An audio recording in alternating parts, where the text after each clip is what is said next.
everybody. Welcome into the show. This is Citizen Central, our every once in a while show, roundtable talk regarding Star Citizen with a couple other folks, a couple of our friends who make content, talk about some of the bigger topics in Star Citizen, what they have to offer, what they're looking like, their development, all that kind of jazz. Now, every time we do this show, something is usually up with with the technological problems because we do this one live. So we are here live on Twitch and YouTube, and I hope everything is transmitting out to you folks, because the folks at home who are listening or watching this after the fact, welcome in. We're here for you, and hopefully you have a good time. So let's get it right into it. I've got four of my friends here today, and we're going to talk about CitizenCon, the big annual event from Star Citizen, where they talk about things that they want to do in what probably should be the next year, but usually ends up being the next 2 to 10 years, depending on how far back you go. Nah. 2016 release, bro. Yeah. You know, they're usually on time. So today we're going to talk about, obviously, a lot of things that may or may not show up in the next year. But ultimately, this is about setting expectations on not just what might be in the game, but really what they will talk about at this event and what you should think of them when we get there.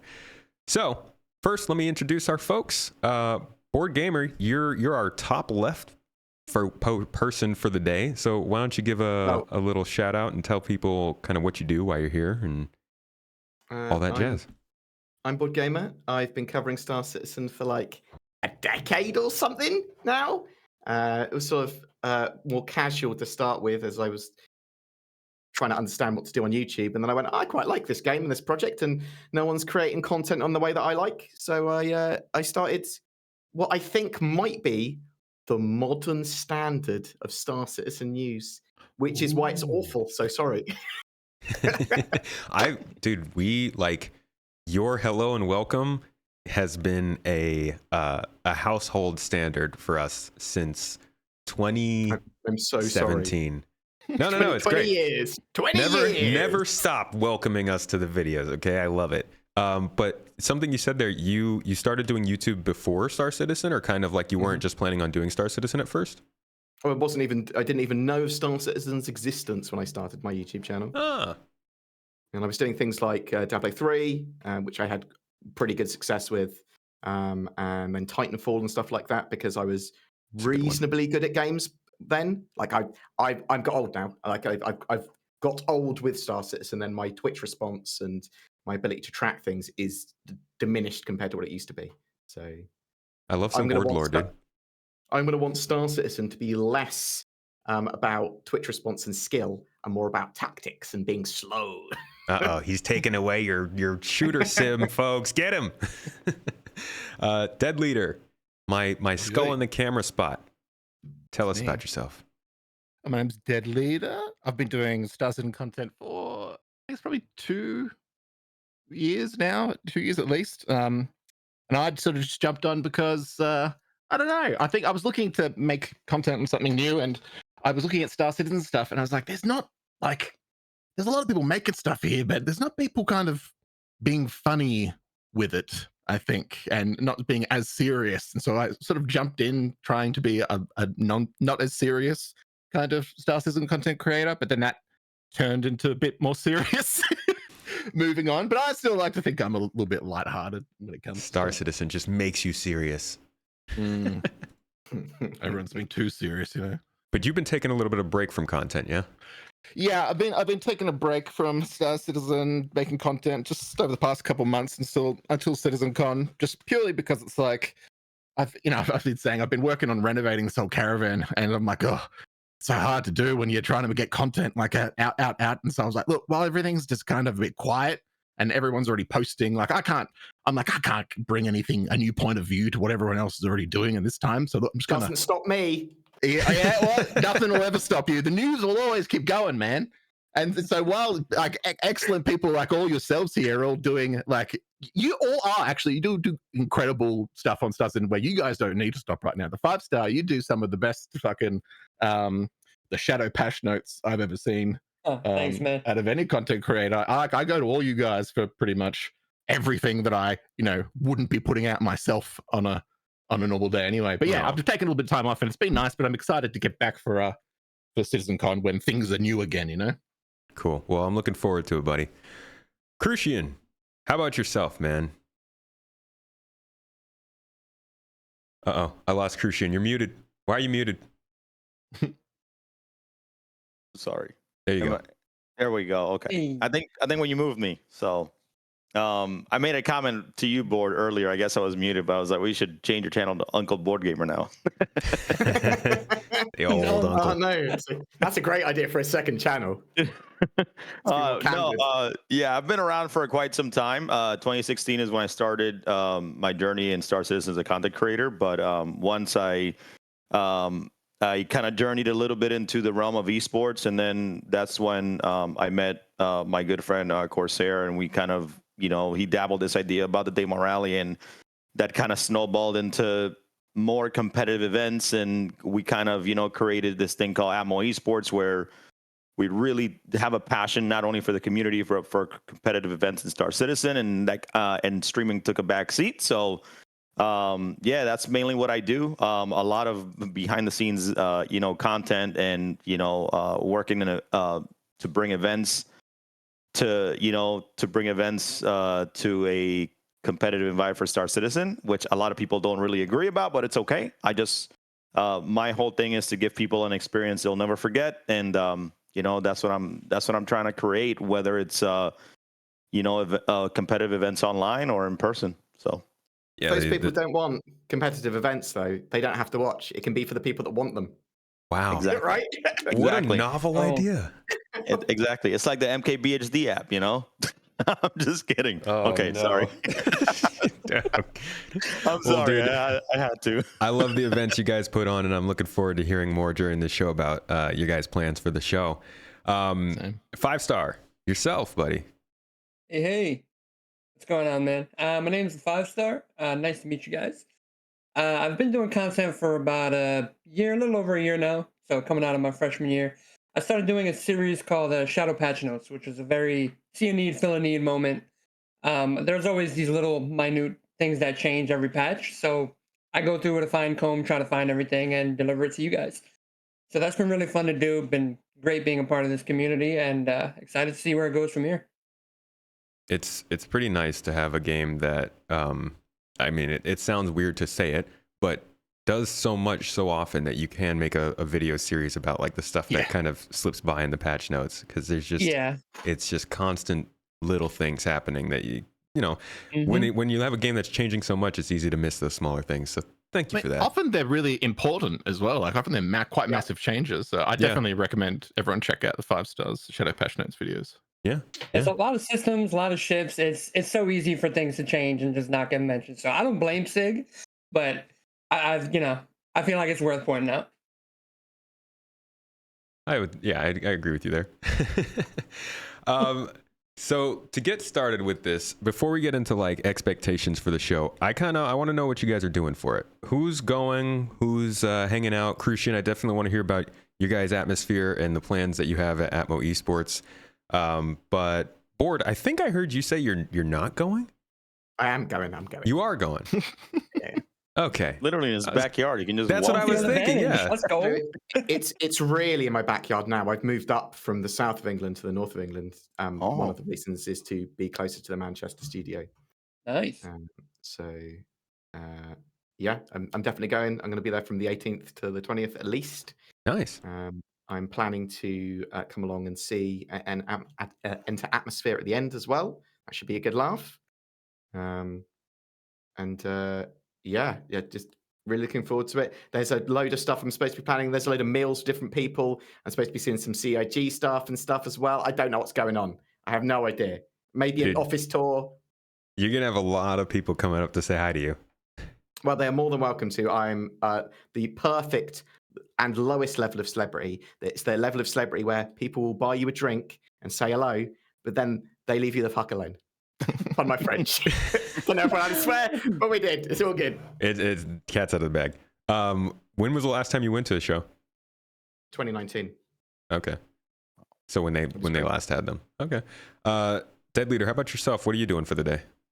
mean, I'd love to go, but I just don't have the money for it. I got invited by CIG to go do the tour of the offices and all that, but it's just too far away and I'm too poor, so so I won't be doing that. But I'm going to be doing hosting a stream of it and doing the same thing that I did last year, which was hosting a dad bingo, where we I make up like a bingo card of, instead of doing like a CitizenCon bingo of just things that Star Citizen are going to have, we do a dad bingo of all the different types of dads that we see in the audience. So you know how there's like space dad. Everyone says that Star Citizen is a bunch of space dads playing it. Well, that's what it's all based off. So we go, all right, we're looking for a wizard dad, and so everyone in the chat is like looking out for like different types of people that could be classified as a wizard dad or a this dad, or like we came up with so many lists of all these different ones, and it was all just on the fly last year, and it ended up being so dumb funny. Message me. I'll make sure I put some hats out in the audience. Ooh, oh yes, please. We can get some rare. We can get some real rare ones in the audience that we planned. We'll get like a shiny dad in there, like a Pokemon. Like, wow, I can't believe I filled out this card. Dad. I did not set this up. But I'm really lazy with when CIG give me ships to give away. I'm really lazy with hosting competitions. So essentially, whenever CitizenCon is out now, I just give them all out on the CitizenCon stream. So any ships they send me, like for CitizenCon as well, I think I've got like 7 or 8 ships sitting to give away, and I'm sure it's the way to do it. Plenty more, and I'll just give them away. If you get a bingo for your dad, 3 hours of like 5 ship giveaways. That's good times. Yeah, that's 2 days of it. Yeah. You should let them know, since they invited you for the office tour. Just be like, hey, can you guys give me a video call and walk around with me on the screen? I'll make sure to have some commentary ready. Or hide a dad on stage with them somewhere, in the background. A Pico dad. Stealth dad. A Pico ball holding like world's #1 dad or something. They might get sued. Pico balls. Be careful. Crucian, I know you guys got big plans for ATMO Esports. I'd love to hear what you guys are going to be doing and what you personally are. Well, I guess you'll be, hosting and logistics the whole time. But tell us a little bit about what ATMO Esports is doing for CitizenCon. Yeah. Before I jump into that, I'll say that I've been to the office in Manchester, and it's probably one of the nicest offices that I've been to for a game development studio. I've been to like Blizzard one, and that one's a lot of fun too. But I think that what they did at the Manchester studio for the creators that are going, or people that are going to get to see it, they're going to be very well surprised. And all I will say here is just pay attention to the walls. The walls have some pretty cool stuff on them, especially some lore pieces that may or may not ruin some hints, but hey, that's all I'll say. So I'll just say that if you're going there, it's definitely going to be a sight to see. That office is really incredible. So, but yeah, ATMO Esports is hosting our own first ever live esports event. At I don't like calling it esports because obviously the game is not in a state where we have competitive integrity, but it is an esports showcase. So we have a pretty amazing lineup of events that we're going to have there. We're going to have things like showcasing ship racing with some of like the fastest ship racers in Star Citizen right now. We're going to be doing a panel talking to a couple, CIG devs about specifically like how competitive events are living in the game and how it looks like in the future. In that panel so far, we have like Rachel Taylor, we have Yogi, we have another CIG dev that I can't announce yet, but they're going to be coming on board. And then we have a meet and greet with like, Chris Roberts and Sandy during that entire panel in case people don't want to get out, walk around and not sit down, in the theater hall.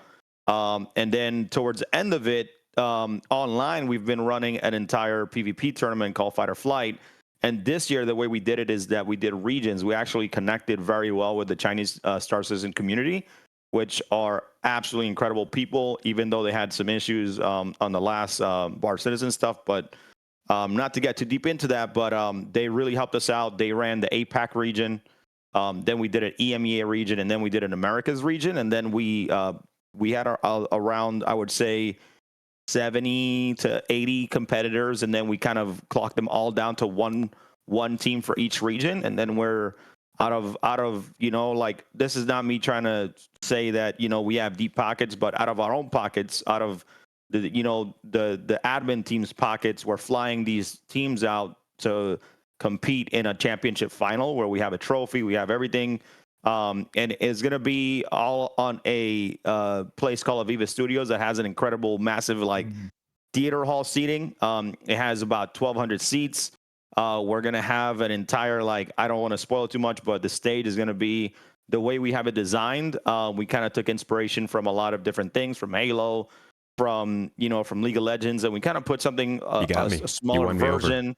You said Halo. Yeah, and when people just walk in, they're going to see just how incredible everything's going to look. The stage, the way we have even the caster desk where I'll be hosting the show, like it's in the, like, foyer where there's like private bars and people are going to be there, but it's going to be like, cut off with rope, but we're going to have an entire backdrop of Manchester and it's going to look absolutely great.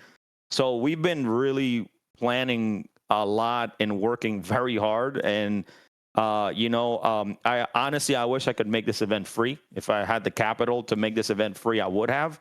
But in order to throw this event, what happened is that because the gala was supposed to be taking place at Aviva Studios, they kind of scrapped that to put, I think they scrapped it to put more money into CitizenCon itself, to make that experience, 10 times better, which I totally agree. So yeah, we kind of stepped in that spot and kind of like, hey, since you guys, are not doing the gala there, maybe we can do something. And then that's where the idea was born to do that. So the event is taking place on Sunday evening after CitizenCon finishes. So I believe they should have a schedule out, but CitizenCon is finishing around like 2 or 3 p.m. And then our show is doors open at 4 p.m. and then our show starts at 4:30. So we got some really cool things that we're gonna show, some brand new trailers that we're working with Haska to make. It is a ticketed event, a separate ticketed event aside from CitizenCon, because what we're trying to do is give people an experience that, again, they're never gonna forget. So you do have to buy a ticket for it. It's around, I think, $45, but obviously we're in the UK, so there's VAT. We can't dodge VAT. We have to charge the VAT, because if not, people were complaining about this, that like, hey, I have to buy a ticket and I have to pay for VAT too. I thought it has to be included in the ticket. If we include it in the ticket, then when we pay the venue, the venue is going to charge us VAT. And then if we don't charge you guys VAT, then we're going to lose 20% of all of our ticket sales and get even sunk low, without trying to break even. So for people that have been talking to us about like, hey, why are you charging VAT, or why is it there? It's because it's in the UK, and that's not something, unfortunately, that we can dodge. But yeah, it's a pretty massive event. I got to give props to the CIG team. As the game is crowdfunded, they don't support financially at all. But what they do a great job is helping with marketing, helping put our name out there. They did a comms link for this event. They've done so much to help make this event a success. And to be quite frank, there's a lot of people that are coming that we're grateful for. There's a lot of some content creators that have reached out to us, be like, hey, are tickets available for you guys? But we tell people, look, we're just trying to break even. We need everybody, even devs are paying for. No. I'm saying this because of the next point I'm going to make. Even the devs are purchasing tickets because they want to see the success of not only like competitive events, but also for the community itself. So, but yeah, it's a big task. It's a lot of planning, but I think that we are doing our best to really bring something special. Other than, don't get me wrong, I love to hear the devs talk and I love to hear panels, but I feel like CitizenCon to me is more like a BlizzCon, and I really want that extra thing that is gonna put some kind of heat in my chest to get me excited and to get my blood pumping of things happening. And normally that's what competition or esports does. So and during all this, we're trying to make it an effort to make it worth it for everybody, right? Yes, you have to pay for a ticket for $45, but on top of that, like, our badges are all hollow foil, so it's a commemorative piece. You get a poster that at CitizenCon where you can literally walk around. Haska had made these posters from scratch, so You can walk around, get all the devs to sign them. So and then He's the best. Yeah, shout out to he's really Huska. good. So and then you can get a drink ticket. A drink ticket normally is worth 8 to 9 pounds depending on what drink you get. So on top of that, your first drink is on us. So we're trying to really make it worth it for everybody, give everybody a great experience. And I'm telling you, the theater looks absolutely incredible. If you haven't seen photos of me, kind of going around, I went to Aviva Studios to tour the building and to make sure that all of the planning was going well. So I flew to the UK just to do that myself, out of my own pocket too. So I mean, the attention to detail is we're just working very hard on it. So and I really hope when it comes to the day that everybody appreciates the work that we're putting in. And last thing I said, tickets are still available. Can I ask you a Start the show there. question? Yeah. So, for people that can't attend, is there a level of streaming presence or VOD presence? Yes. We will be streaming to all of our platforms like we normally do, which is Twitter, Twitch, and YouTube as well. And we welcome any content creators to co-stream it as well. So, and what will that experience be like for people that are turning up to watch that compared to the actually attending? Do you see what I mean? Like what you're planning to do on the live stream? So there is no difference. What people see in person are going to be able to. That's what they're going to see on stream. So you're going to see like big pans of like the stage, and you're going to see everything. But the excitement about being in person is that when people are competing, especially on a high level, and there's those nail biters, like what you're seeing at home is a screen, and you're not seeing the competitors pop up during the matches or going crazy during the matches. So which makes the experience so much better. But Esports live is totally different from it's hard to broadcast the energy. It was pretty total vibe. It was a lot at CitizenCon last year. It was really good.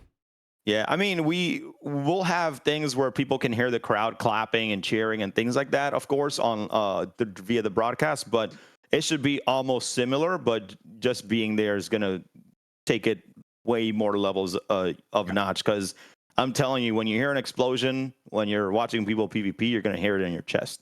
And that's what I want. I'll say this, of everything you said, I think this is just key that people need to remember. There's no VAT and pyro.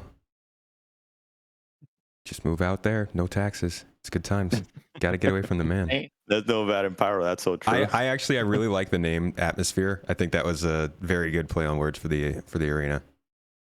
You have no idea how difficult it was to come out with a logo that didn't look like an EA logo, because it's Enter Atmosphere. And we came down to, we actually purchased a logo that somebody had made, so we purchased the rights to it, and then we changed it because we didn't want people to Google it and find it. So we actually made subtle changes that make it look like it's a ship entering atmosphere. And if you haven't watched the trailer that we made for it, oh my goodness, it's a good last shot. It's so good. I like it. Yeah, that last shot was it was like they did such a great job, because like the money shot. The transition was like ships going into atmosphere in Star Citizen, and then it just transitions to the logo, and it's just so sick. So yeah. Cool. Thank you. 5-Star. How about yourself? What are you going to be doing today? What's going on? Crucian, I just want to say thanks for everything you do with the Daymar rally and everything. That was one of the first things I noticed in SC and really got me into it. So love everything you guys do. Thank you. Appreciate it. So as for me, we're going to do what we did last year. Stream the show from the point of view of you guys, talk about it, and kind of go through with a fine-tooth comb, see what they promised this time, and what gets delivered. And yeah, that's pretty much it. Just going to stream on Twitch, and really looking forward to it. I would love to go if they ever do another one in the US. The next time they do, I think I'm definitely going to go. I think next year we'll see it in Texas. At least I hope so. Hot take that's why they have all the servers, right? A hot take for you. They're rebuilding the convention center in Austin, so just to let you know. Good timing. They're doing it both Austin and Dallas. So if it's not done by next year, I don't know where they're planning on doing it. That's all I can say. So. We'll have to Could there ever be an East Coast one? I don't know if they have any studios out there. Montreal would be the closest to that. Yeah. But I don't know. But you brought up something good that I think is a good segue into our discussions about CitizenCon itself and the content that's coming with it. The first thing that I think we should discuss is putting this in context of last year's CitizenCon. So every CitizenCon has been different, but we all have you've probably seen the trends of how they've been delivering stuff more and more throughout the last few CitizenCons, I think, that they talk about. But with 3 months left in the year, and just about 50 to 55, 52% of the features they talked about during last CitizenCon actually in the game at this point. Why should folks care about what's going to be shown at this event this year? That one's free for anybody to answer. Yeah, go ahead. Yeah, I think the thing is, this last CitizenCon was so big because you got to think it's been years prior to that since we had the last live one, and this one came out. It was in LA. We knew it was going to have something to do with SitCon, and being in LA made a lot of sense. With Squadron. And after that SitCon, I felt like the game went to a new level of awareness in the gaming community. We had a lot of big name people covering it, and they made some big promises, and most of it is in, a lot of it is not. But I think going forward into this one, the really big thing, I think, is they gotta do something other than pyro. I think that's everybody's general vibe, you know? Yeah. And I think they will, personally. Yeah, they've definitely, I mean, they've already started to kind of talk about, we're looking at things past 4.0. Do you guys think they'll even mention pyro? Like, would it be better for them to just completely ignore pyro? Just ignore it. Mention pyro. They will. They will. 100% they will. But everyone's right. Just completely keep it off their tongue. Like, we don't know anything about that. We're on a different road now. I've got a little bit of a worry about this sitcom because I think the last one was them like, all right, we're coming back off the break. 4.0 is coming. We're talking about, feature release. This is all very like real things we can finally kind of announce. And so I feel like they really did announce things that we, are there, are real, and they got a lot of that credit back. But I've got a feeling that this one, since like all that fundamental technology is all kind of technically supposed to be in by next year in CitizenCon and everything, I've got a feeling they're going to go they're going to start saying things they haven't ever said before, kind of thing. Like we're going to hear about multiple other star systems, and we may hear about the sandworm again. There's a chance they may really throw us off with how crazy they go this time, right? Like maybe.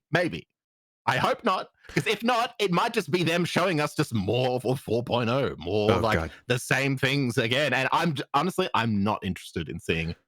But if they were going to do that, if they were going to just throw stuff in there that's supposed to surprise us, why should people care, given how much stuff they showed last year that's still not in? Hype.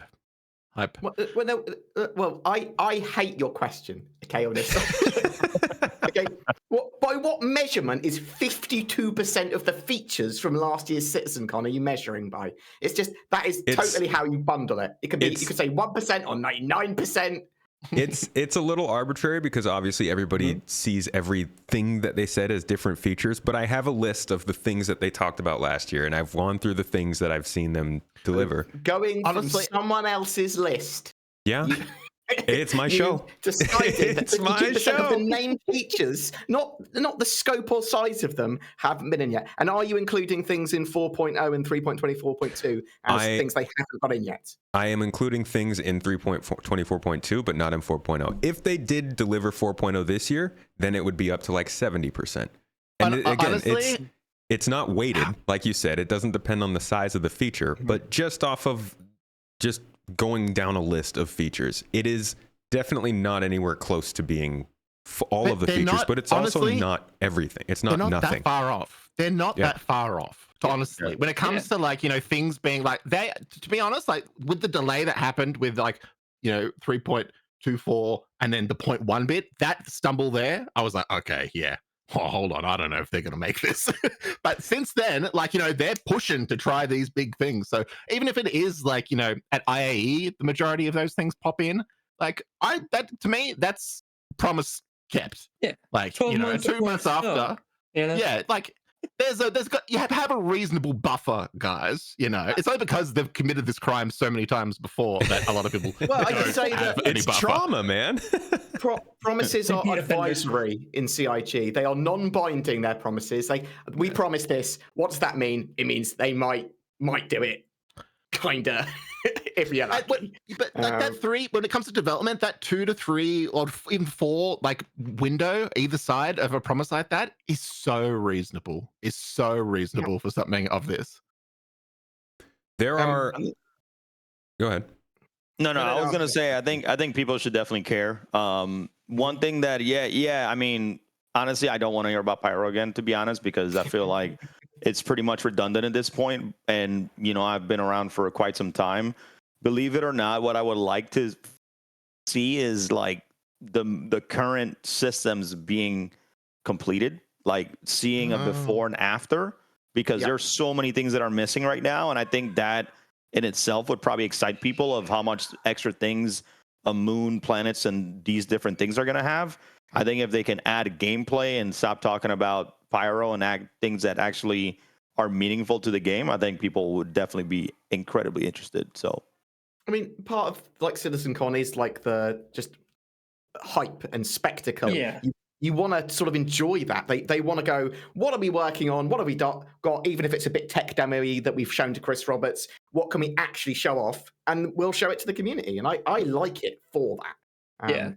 I do think that you have to have your expectations within the category of mature to go, oh, it's a cool thing. When are we going to get it? Or they're saying within a year. That might be within 18 months, maybe. Like, I think it was funny that he at the beginning of CitizenCon, he said within the next 12 months. He said, we want to get everything within the next 12 months. By the end of CitizenCon, he was saying through the end of next year. Like, he was definitely like, guys, wait for those extra 2 months, because there's still more stuff that would come technically after CitizenCon the next year. And I think a lot of people miss that and just listen to, oh, it's within the next 12 months. And there's like a lot of give that you can have for what's happening by the end of the next year. They're not obviously going to get all that stuff in. I don't think they needed to. I don't think that was really the message being sent there. Well, we're not going to see like Maelstrom by the end of the year, right? Well, so we're not going to see Maelstrom in our hands unless something magical happens. But we might see something that goes into the preview build. We might armor see happening is looking fun. Yeah, but that is just a placeholder component armor rather than But as far as gameplay, like really changing the gameplay. Yeah. That's what Maelstrom does, really. For anyway, sorry, I cut. No. But I like that. I'm not sure if Tomato wants it, but I love it when people.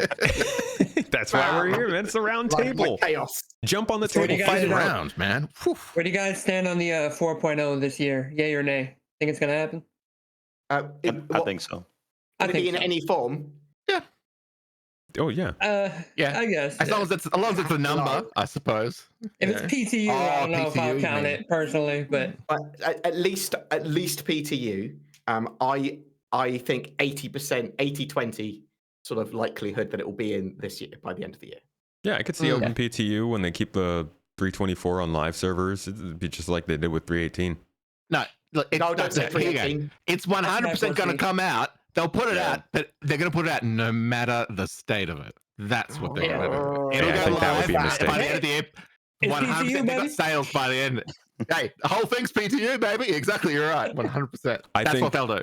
I think that would be a mistake. 4.0 is going to have a lot of eyes on it. It's a mistake, but they'll do it.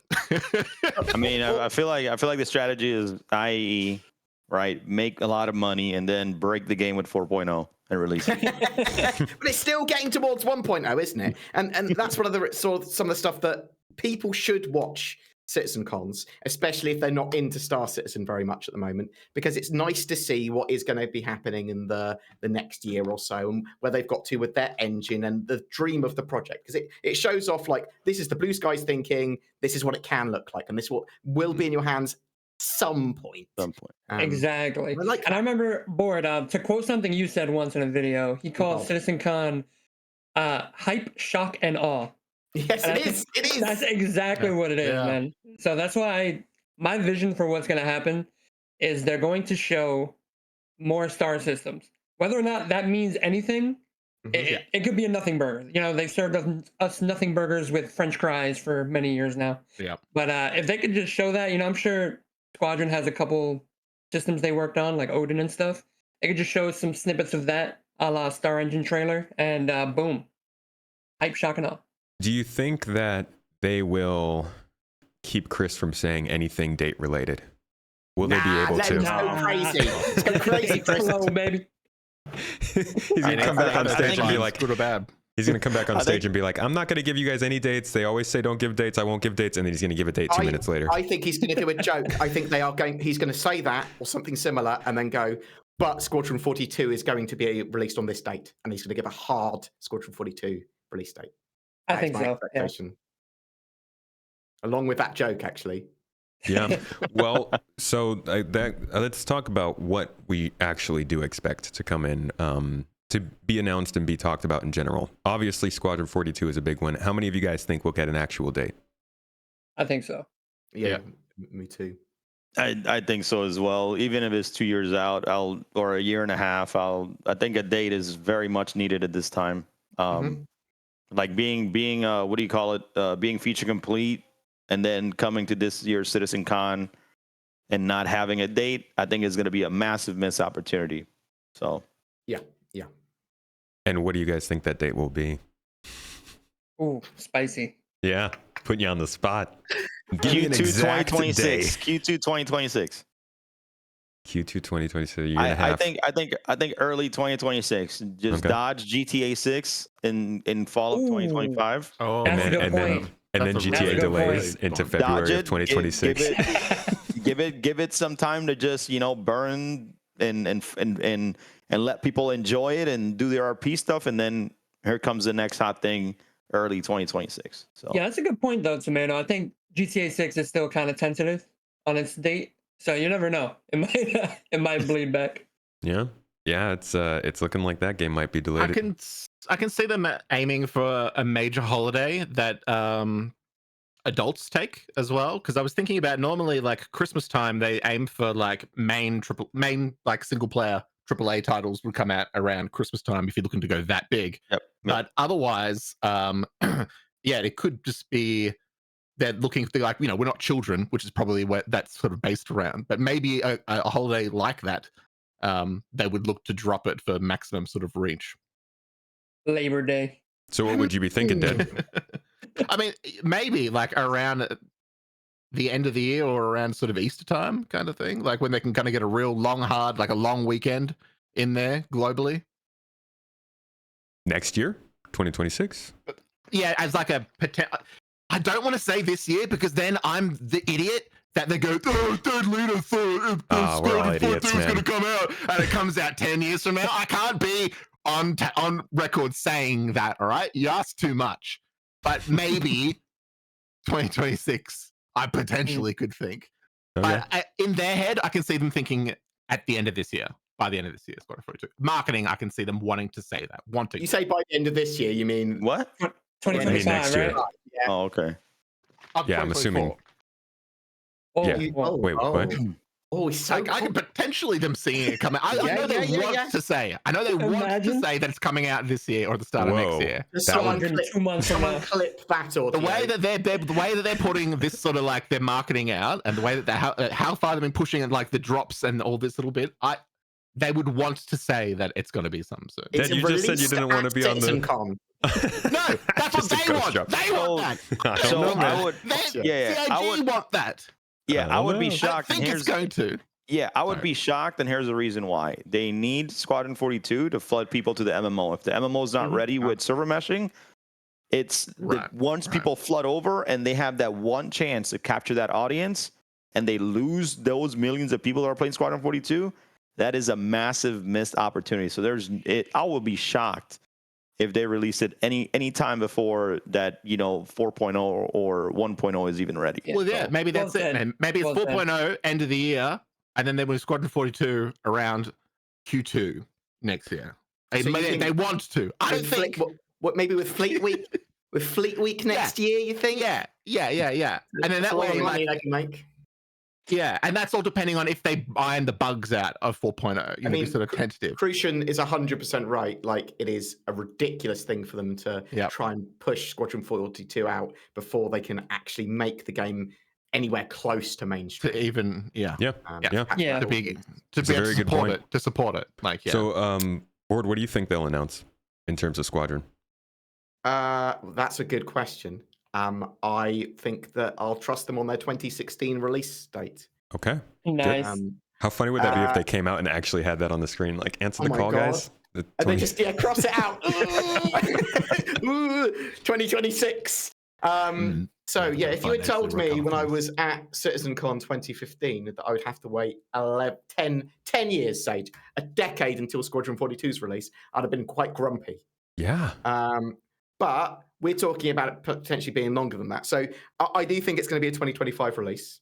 I was going to say it could potentially be earlier in 2025, but Crucian's totally right. Like that would be madness, unless server meshing's working really well and all that sort of stuff. So maybe the end of 2025.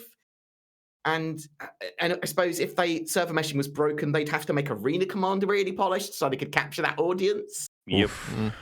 Yikes. Like something like that. But I do think they're pretty close to Squadron 42. I do think that they're at the end of the road for polishing. I do think that now it's marketing is going to be the main thing. When is the good release window for them rather than is it going to be ready?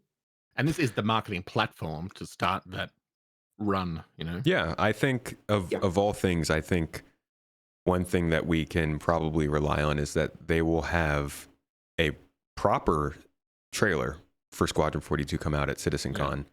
That would act as the thing that people would share and would start to spread the word about it, because last year's Held the Line, that's not a trailer, you know, that's not something that can go viral and people can like learn a lot about the game, because you see it on YouTube and you see like a 20-25 minute video. A lot of people aren't even going to click into that. What do you think about a playable Squadron 42 demo at CitizenCon? Yes, I can say that. No chance. I think that's or next year. I think there's a opportunity for that, but they're so squeamish about sharing Squadron 42 stuff. I don't know. Maybe not this year. Maybe not. I've heard there might be some celebrities there. That's what I'm saying. What do you guys all think? You think instead of a pyro playground, it'll be a Squadron 42 skirmish? Well, yeah, they do have to start that marketing campaign, you know, I would agree. I definitely do think Crucian brought up a good point. I think you got to let the MMO cook a bit. So late 2025, if that is what they're going for, which I think might be what they're going for, it would make sense to have a playable demo, something that people can get their hands on, talk about, even mainstream media, you know, IGN and all of that. Mission isn't that much. Yeah, just a little something, just so they can like have more coverage on that from a journalist standpoint. Just give us the vertical slice from 2018. That would be good enough. I don't care if I play through the same thing. See how much it is improved since then. Yeah, I don't think we'll have a playable demo this year for sure. I think, like I said, 2026 release date early, demo most likely next year at next CitizenCon. I think that's the flow. It just makes sense, but they do stuff that don't. They do stuff that don't make sense, so it don't matter. Yeah, it would be. I think it would be rough for them to go 3 CitizenCons saying, "Yep, Squadron 42 is in polishing." Like 3 separate annual events saying that same thing would be a lot. But I guess we did that with Pyro. Yeah. I don't know. You guys think? I guess let's settle on it. Could be 2025 or 2026, and then we'll have the little wild card sitting out here to come back to in 3 years when it's actually looking like 2028 or 20. No, I'll be wrong. I don't want to be 50 before it's released. I was young. We'll be inheriting our accounts to our children. Mark Hamill age. I saw chat was mentioning Mark Hamill's tweet quite a bit. Yeah, And, you mentioned he- Squadron 42. Yeah, that's. Yeah. I think we should all keep in mind that was a response to somebody who said, "I can't wait to see you in Squad." He didn't just tweet that out randomly. He was responding to somebody else saying that they were excited. We knew. We found out. 72nd birthday. They better get any pickup lines quick for episode 2 and 3, is all I'm saying, with John Rhys Davies, Mark Hamill, and some of the aging cast before they're no longer wanting to work. Or AI it, I suppose, actually. Did they age him up initially? I feel like he caught up to his character age-wise. Yes. Yeah. Yeah. Good call. They must have known. We're not going to release this for 12 years, so let's go ahead and put him, make him older.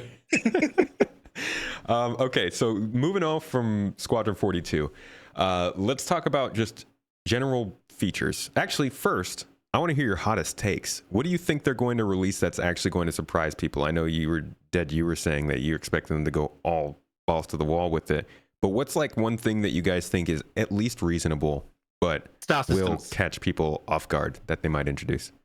I reckon it's star systems. It's the same that 5-Star said. I reckon they're going to go nuts with kind of announcing things properly. And I reckon they're going to say at least one new star system next year. At least one new one next year.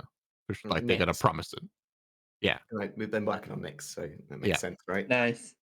Yeah, I see them going like promise, and then having maybe having a roadmap of like, and then and 2 months after that, we're looking at or like 6 months after that, they're gonna like announce a roadmap of some sort of promising of fluffing out these Americans. I can almost guarantee will believe it. Yeah. So I can see them showing it. I don't know about promising like it'll come, but they'll definitely show it. I think they'll show a star system or two, which we know doesn't really mean anything solid, but I think they'll it's been a show while it. since they have, and it's like there's a whole new audience in now that haven't had that blow up in their face as a promise as well, and are likely to believe it because they once again, remember, this is the CitizenCon that once 4.0 is out, technically their technical barriers are kind of out of the way. The things that they've said with server meshing and all, and PES, all the things that they've previously blocked every single other gameplay element from coming in, they are all theoretically supposed to be taken care of with 4.0, or the start of that being, and them sort of unleashing, being like going back into that development of it being more of a game properly. So yeah. You would think the star systems will start coming a little exponentially quicker after Pyro. They're going to make us believe it at least. They can't come any exponentially slower. Yeah. I'll tell you that. Okay?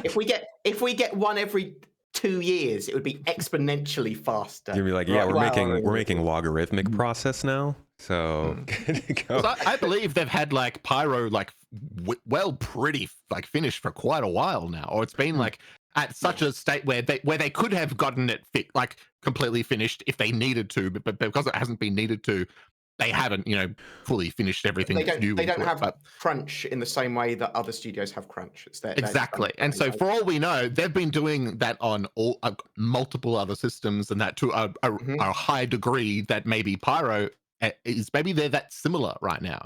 Well, and that's one of the things we might see, right? Planet Tech V5. Let's talk about. So before we get on to other hot takes, question from chat. I'm going to pull up. Why would you be more excited for more star systems? Gameplay. More playground. Yeah. More spaceships for the 1-star system we have. That's what I want. Now there's two things. Are they showing star systems to know that it's coming, or they're actually going to show star systems and put it in as soon as possible? Because if they're showing star systems, I specifically don't get that excited. But if they're showing like, hey, once 4.0 is out, this is where we can also go, then that gets me excited. But if they're just going to show something to tell me is going to come in Q4 of next year or Q3 of next year, then I'm unfortunately not that excited, to be honest. So what would be the features that you would want to hear them talking about that would make new star systems more interesting to be announced at CitizenCon?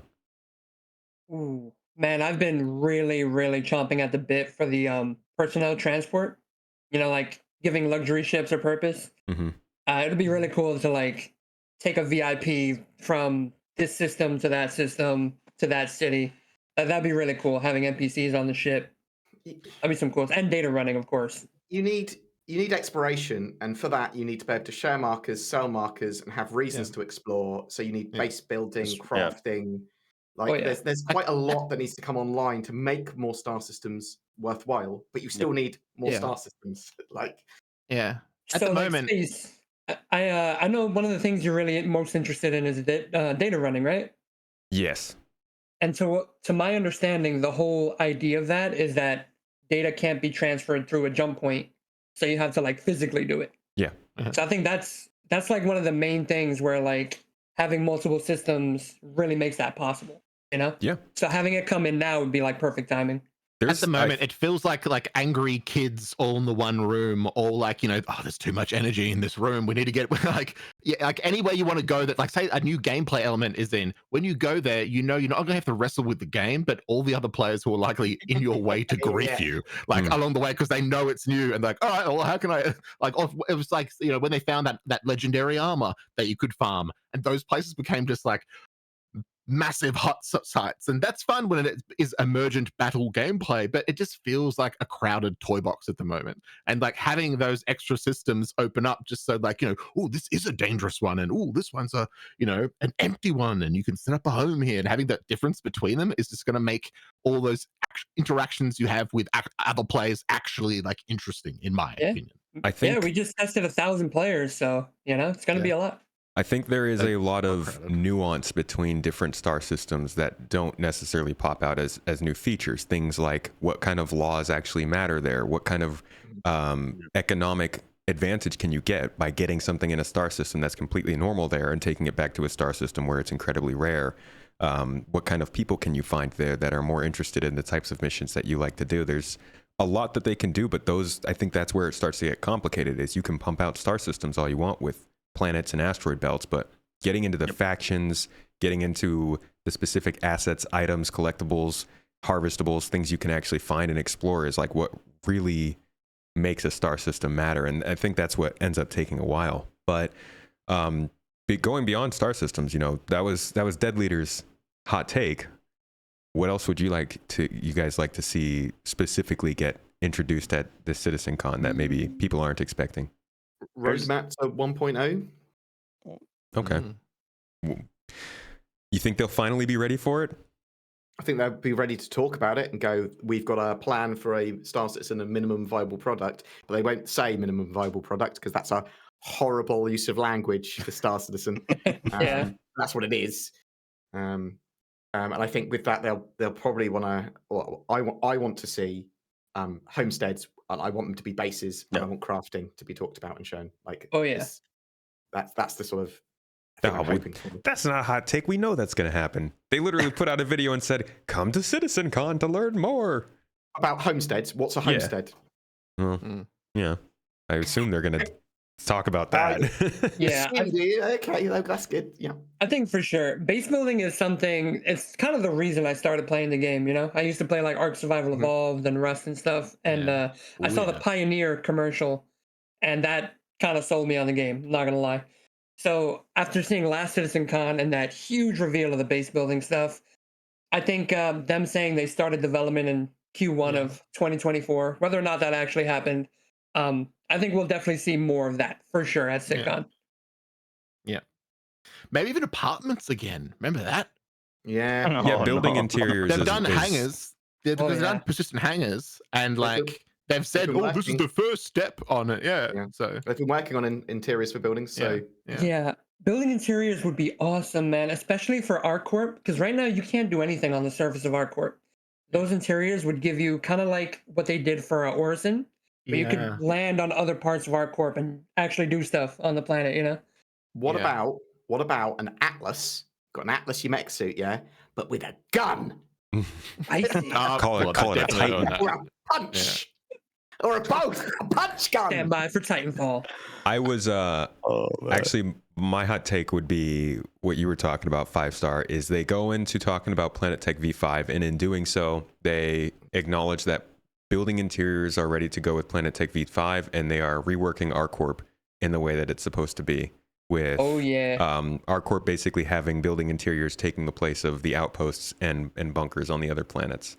I think that would be a take huge... over like a building block with my friends, you know, just be like digital gangs just keep people out of the area. That gets me more That's excited great. than a new planet, to be honest. Like being able to go in Yeah. a building and do like infiltration missions, and that'll be so sick. I really do hope they tie in clan and like with physical building spaces, so you can like pick where they say this is my apartment on R-Corp. That's my building. That's my thing there. And if you can like pick you and clan members to be able to like live in the same sort of building or whatever, and it be your building, that would be so baller. That sounds like an org feature, which I don't think CIG want to do. They don't Org like org freaking features.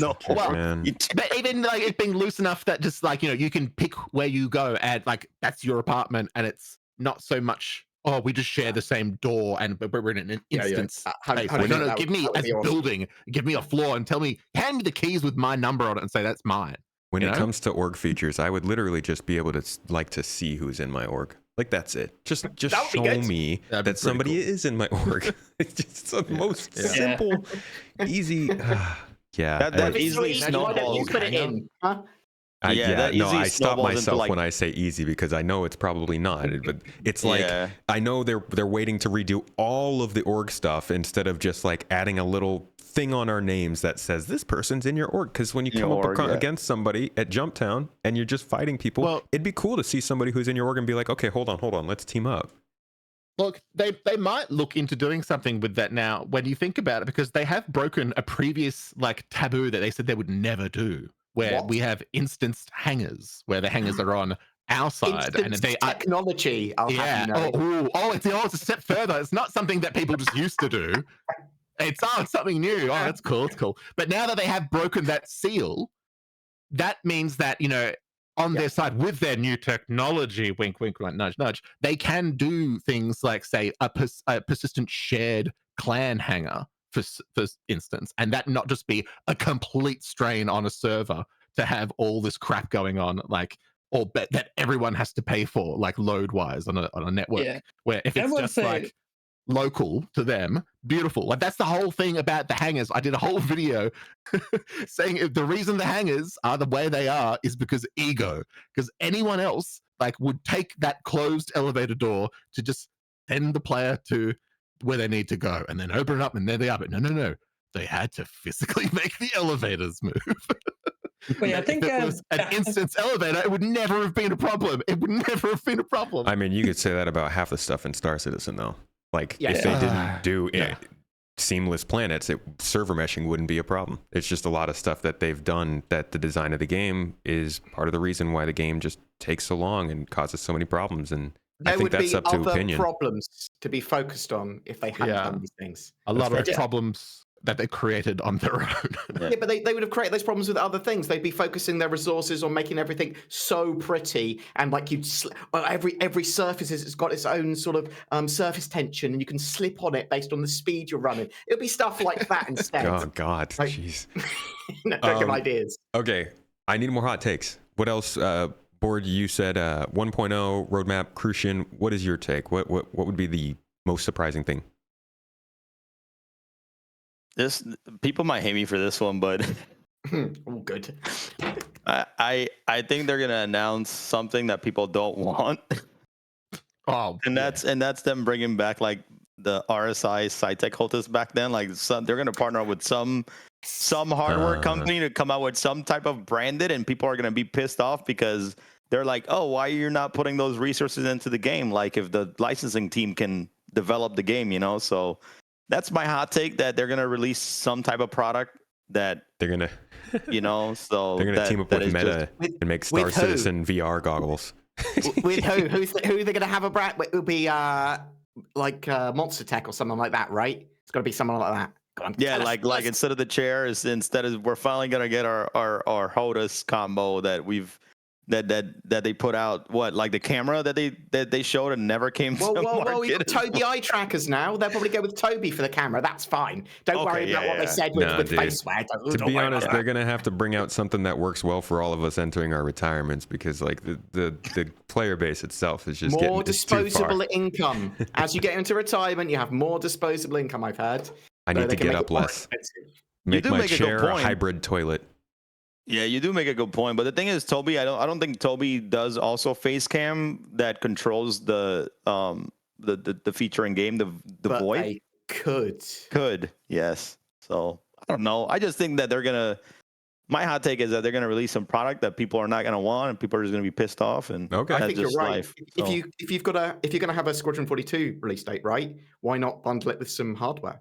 Like I think. If there's one thing I think we can know for sure, it's that the marketing in the lead up to Squadron's release is going to be insane. Like I mean, that's where that investment came from, right? From the Calders. That their whole investment was supposed to be for marketing, wasn't it? Yeah. So they earmarked some of the stuff for Squadron 42 marketing. We know that, but we're not sure what earmarked means and exactly right. What sort of advertising. And we don't know what traditional advertising is anymore. Like, that's true.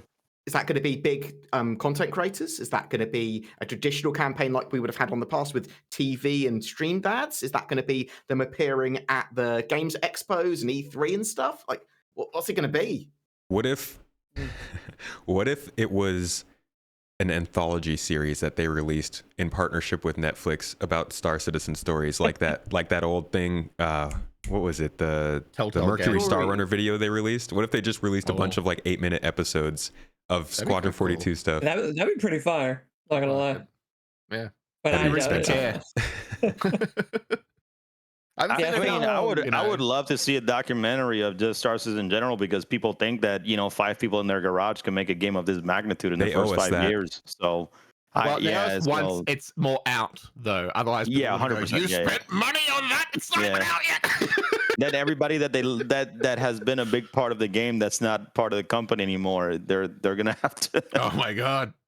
AI them back in or something. They need the happy story at the end, 5-Star. How about yourself? What's your hot take? What do you think they'll bring? Oh yeah, for me, I think it's again, release date for Squadron probably late 2025, based on the whole Calders thing, and I think they're gonna show base building. I really do. Yeah. Like more of like how it actually works in game. That's my main hot take. We got base building. Okay. And overall, what do you guys the hot taking was kind of what do you hope to see, but in general, what do you think are the biggest wins they could have? Like, what's most important for them? We've talked plenty about Squadron 42, so I'm going to take that one off the list. A lot of people are saying, yeah, more star systems are great, but we need to see more of actual content and things we can do. What do you think people mean by that CIG can deliver at CitizenCon that would actually lead to satisfaction? I think it also depends on if 4.0 is coming this year, because I think a lot of people are really still hung up on the 12 months or so thing.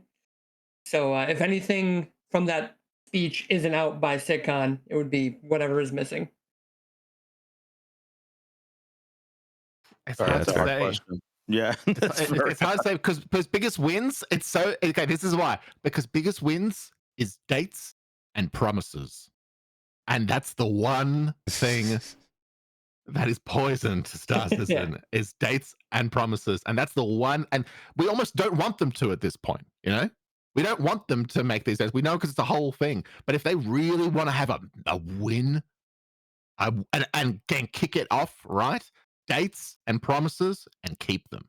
Like, that's the one thing we've never really said. So it's a long-term delivery that they need. Well, they'll just be like 142 this time. 4.0 this time. Boom, it come out. Yeah. I'm going to trust them whatever they say this time. If they do any promises, they do any dates, I'll trust them. I'm just going to. I'm an idiot. I love all it. In. He's 40 years old. Bort, you've been in this longer than any of us. Battered Star Citizen syndrome. I deserve it at this point. He's given up. No, I haven't given up. I've always believed they'll make a great game, and I've always been sort of like, I'm along for the project. I love it, whatever. Like I'm enjoying playing it now. I'm enjoying them failing with stuff and being delayed. I'm enjoying the sort of project and the community as a whole. I mean, I get to play Star Citizen, and I've played it more than I have any other game in my entire life. Partly because it's still not ready, and that's just an interesting thing as well. Like I love what they're trying to do, and I do think they're going to be able to do it to to what I think it's going to be, but what I think it's going to be is very different to what every other individual person thinks Star Citizen is going to be, which is a dangerous thing as well. And everyone has very different view. It's why the first Alien film was really good, because it wasn't what you saw on screen; it's what you didn't see on screen. And so the game is simultaneously in everyone's head the best one for them. And also, but who knows, you know? And you're saying they should be talking about all the stuff that's not happening. Like, now while you're doing this mission, all the dynamic universe stuff's in there, but you just can't see it. It's there. Well, that's what they've been doing. That's Pez, man. I still have a conspiracy theory that Pez isn't even in the game right now. I really just turned it off. What? It was too stressful. Those entities persist. I'm sure they do. I wouldn't check. I've been checking. It feels exactly the same as last time. Sorry, last time I was on your podcast, Tomato. I went on this exact same rant of my theory that Pez doesn't exist. But I noticed things persisting. I don't like. I definitely about the same as much as before Pez, though. I feel. They feel about the same as before. Game, and I'm pretty sure Pez did it. Remember when it was crazy? Remember when Pez was crazy and you saw it everywhere? I don't know the last time I really saw Pez and noticed it. I don't see ships. I see way more ships left in different places than I did before 3.18. Like that's definitely something that I notice. And a lot of times it's like they are ships that work still. It's not like they were just destroyed in their husks. They're like actual ships sticking around. That Pez ultimately was important because it was just technology we needed for the replication layer to be able to communicate all that stuff to multiple servers. And I reckon that it's doing its job now in the replication layer, and I really don't care. I think it's just funny that we don't see the chaos of what was happening with Pez like at all anymore. And I think it's because they just, I think the database. So was a pattern. Yeah. I do think the database. What it was before. Way down. I do think the database gives them a lot of problems. It seems like a sticking point for them. But Board, going back to what you said, because I think that was really interesting, the idea of like sticking around and enjoying it because it's not finished. Do you think that's going to hurt the game when it comes out? One of the big sort of theories people have is that they keep it purposefully in development because people will not spend money or not stick around after it's been finished. I said this to you before the stream started. I've said to some people, there is a level of commitment that you have to put into Star Citizen at the moment. It's gate kept by the fact that it is not finished yet. So you have to put time, commitment. You have to actively go, I'm going to participate in this community. And that gives you a level of sort of, you want that community to do well. You want Star Citizen to do well. And because of that, I really enjoy the project as it is at the moment. When it gets more mainstream, I'll enjoy it in a different way, but it does open the gateway to a different kind of experience. And I'm up for both, but I'm enjoying this one as well at the moment. And the people that come later won't get to experience that decade that I've sort of had the opportunity to participate in and really enjoyed because of it. For better or worse. For better or worse, yeah. Sure. Okay, that's fair. I agree. Last thoughts, guys, on anybody who's watching this, who's planning on getting into CitizenCon. Maybe it's their first time ever watching a CitizenCon. Any advice or thoughts on setting expectations? One thing I want to touch on this real quick is that if you're like, yes, CitizenCon is a place where you want the new information. It's the place where you want to get excited. But honestly, like I keep telling people this, I go to CitizenCon for community, first of all. Seeing those org mates that you've been playing on the game and talking trash since 2019, since however long you've joined that org, that's why you want to go to Star Citizen or to CitizenCon. Like yes, of course, if they do reveal things, it's definitely icing on the cake. But I go to see the people I've been, running events with at ATMO Esports, seeing the racers that race in the Daymar Rally, like seeing that community. That's the whole point I'm going. I want to, bump shoulders with these guys, shake people's hands, hopefully not get sick, Yeah. Grab a beer with all these people. So, that's why I'm going. Like, yes, I have more access to, a regular person around, devs and things like that. But honestly, I just want to be around the people that have the same passion that I do for this game and talk to them about it and get them more excited for for just things that we are doing as an org or as a tournament organizer in the future. And if they are putting in more tools for us to a new system for us to take races to a new, base building tool so we can make our own ramps and jumps that people, can die off of it, then I'm all down for it. But nothing's going to be a better experience than to be with the community. And I'm pretty sure as a content creator for everybody here, it's going to be the same thing. So yeah, exactly. So like if you aren't actually going to CitizenCon, go, not necessarily watch it on Star Citizen's own Twitch or YouTube or whatever. Watch it with your favorite, content creator, such as myself. Whoever like has that community around in the chat at the time that you want to enjoy that stuff with. Like if you haven't like watched CitizenCon before, if you've seen like, an Inside Star Citizen or a Star Citizen Live, if you've seen one of those that was really good, it's like they hold all the best stuff for a really big, 2 days of that stuff on CitizenCon. So it's all that kind of announcement and really pretty information and new ships and sales all coming out. Find your community and, spend it with them. Oh, yeah. Agreed. So I've never been to a CitCon. I think like 75-80% of the community probably has never or won't ever go to one. But I think the best thing to do during CitCon is just really take it all in and just temper your expectations. What you're going to see on the screen is a whole lot of hype, and that's good. But just keep a level head, and at the same time, don't let yourself be too skeptical. You can let yourself be hype, but have the emotional maturity to where if it doesn't go through, it ain't gonna wreck you. It is what it is. Well, maturity, nah. Go, just look. Just Because enjoy a lot of it. people, they don't want to let themselves get hyped. Me, I'm like, I'll get hype, and if I'm disappointed, I can handle it. No, don't worry about that disappointment. Go for the short-term hype and enjoy yourself. The good times are never gonna end. From CitizenCon onwards, it's all the sky's the limit. More and more releases. Yeah, buy that war bond. Buy everything with This is real a money because you sickness. might not be able to get it in game. Just do There might not be it. enough in game. It'll be like a month or two. I mean, a question for you, Tomato. Like, you went to CitizenCon last year, right? And as a creator, how refreshed did you feel to come back home and actually make content for the game? And that's another thing for creators too, is like when you go to CitizenCon, you feel so refreshed and reinvigorated every time you go. It's like you get excited to want to make content for that first like 3 months after CitizenCon, and then it dies down. But it's still a good reminder of like why you love making content in Star Citizen, And I'm pretty sure you met so many people at at CitizenCon in LA that you were like, man, like a lot of people really love my content, and I want to continue pushing this, So it was a surprise. I love the buzz around CitCon. Like last year, that time was just awesome. I can't wait for that again. It's good times. I think a lot of people these days, and just in general, and I think this was really this became very apparent during the pandemic for a lot of people. People just kind of lack community.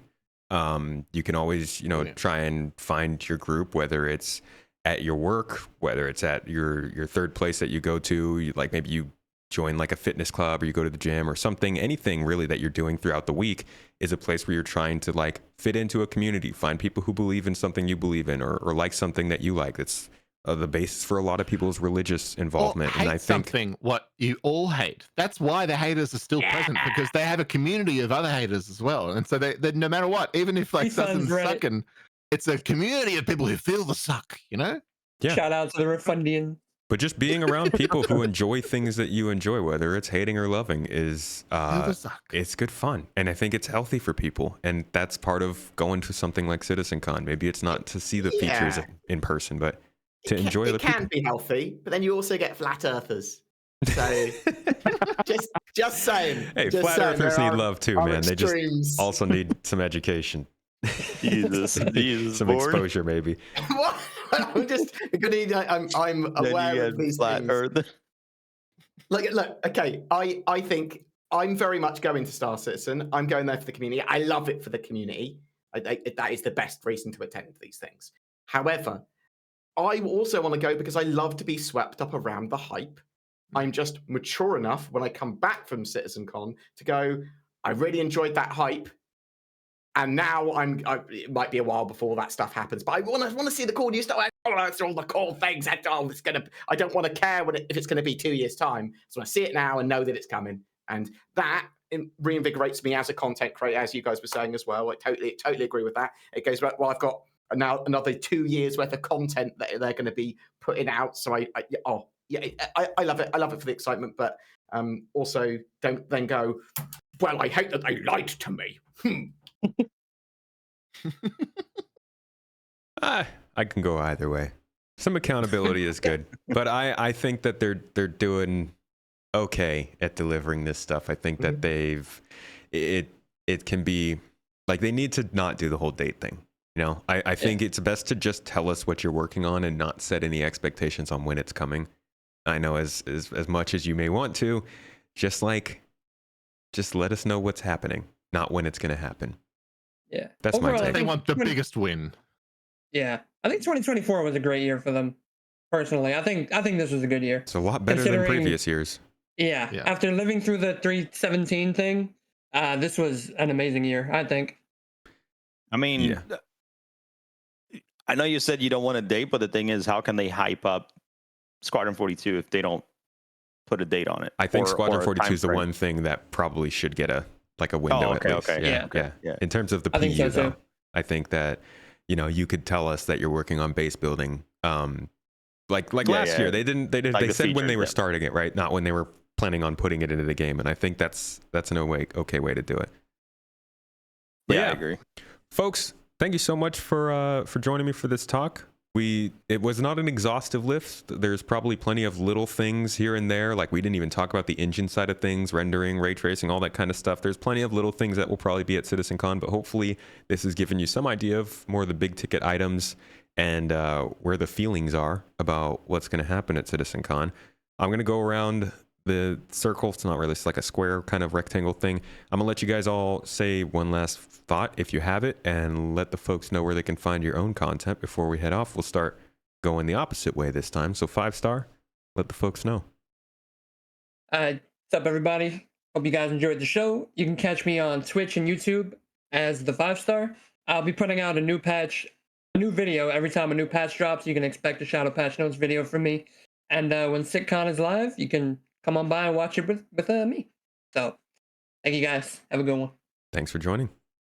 Crucian? Subscribe to everybody else here except me. Please do that. Go do that. No, I gotta show for everybody else. But if you are going to CitizenCon, please come join us and enter Atmosphere. I promise you, it's something that you won't forget.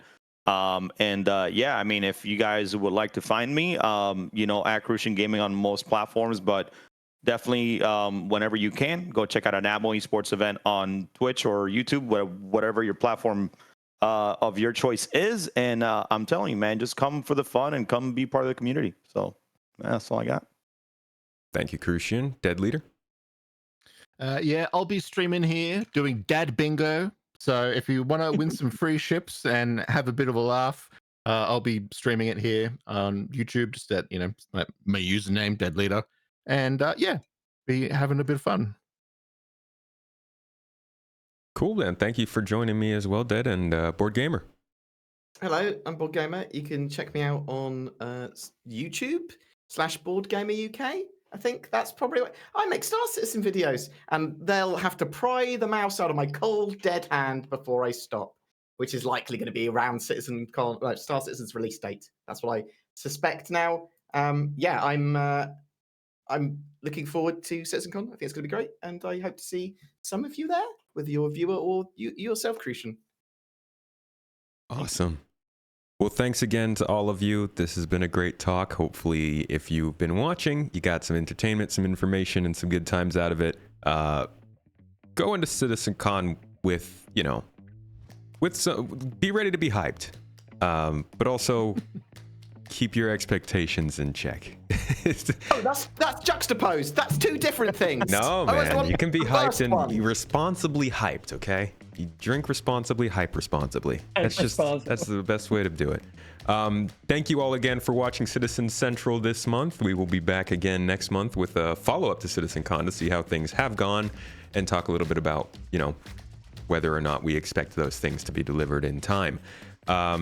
For anybody who's sticking around on the live show, we will now be heading over to some org gameplay, so make sure to stick around. It'll be in just a couple of minutes. You don't have to go anywhere. If you're on YouTube, you'll raid right in. If you're on Twitch, it'll be right here on the same channel. But thanks again, everybody, for joining. Hope you enjoyed this one, and I'll see you in a couple of minutes. Bye-bye.